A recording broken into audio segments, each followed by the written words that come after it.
আজকে ছিল আমার পাড়ার এক দাদার রিসেপশন, তো ওখানে যাওয়ার জন্যই রেডি হচ্ছিলাম। আমি বরাবর যেভাবে মেকআপ করি, মানে কাজল আর লাইনার দিয়ে একটু টানা টানা চোখ, ডার্ক লিপস্টিক আর একদম হালকা বেস মেকআপ। তো আজকেও ঠিক সেভাবেই মেকআপ করে নিয়েছিলাম।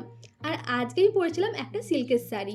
একদম বাড়ির কাছেই বিয়ে বাড়ি, তাই শাড়ি পরার ইচ্ছে একেবারেই ছিল না। সকাল থেকে ভেবে রেখেছিলাম যা হোক একটা জামা পরে যাবো, খাবো, চলে আসবো। কিন্তু বিকেলবেলা হঠাৎ করেই মাথার মধ্যে কী ভবের হতে হলো জানি না, যে সন্ধেবেলায় শাড়ি টাড়ি পরে মেকআপ করে একদম রেডি হয়ে গেলাম। আর আজকে আমি যে ইয়াররিংসটা পরছি, এটা আমি প্রায় ৩ বছর আগে কিনেছিলাম, তবে ৩ বছরে এটা এখনো পর্যন্ত একবারও পরা হয়নি। তার কারণ এই এত বড় বড় ইয়াররিংসের সাথে মানানসই কোনো শাড়ি বা ড্রেস আমি আজ অবধি খুঁজে পাইনি।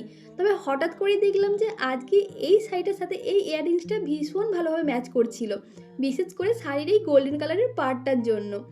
তো ৩ বছর ধরে বাক্সবন্দি হয়ে থাকা এই ইয়াররিংসটা যে আমি অবশেষে পরতে পেরেছি, এটা ভেবেই আমার ভীষণ ভালো লাগছিল। তো এই তো এখন আমি পুরোপুরি তৈরি বিয়েবাড়ি যাওয়ার জন্য। আর আজকে আমাকে কেমন লাগছে সেটা তোমরা কমেন্ট করে জানিও। তো চলো এখন যাই, আর ওখানে গিয়ে কী কী হলো সেটা দেখাচ্ছি নেক্সট ভিডিওতে। তো আজকের মতো টাটা।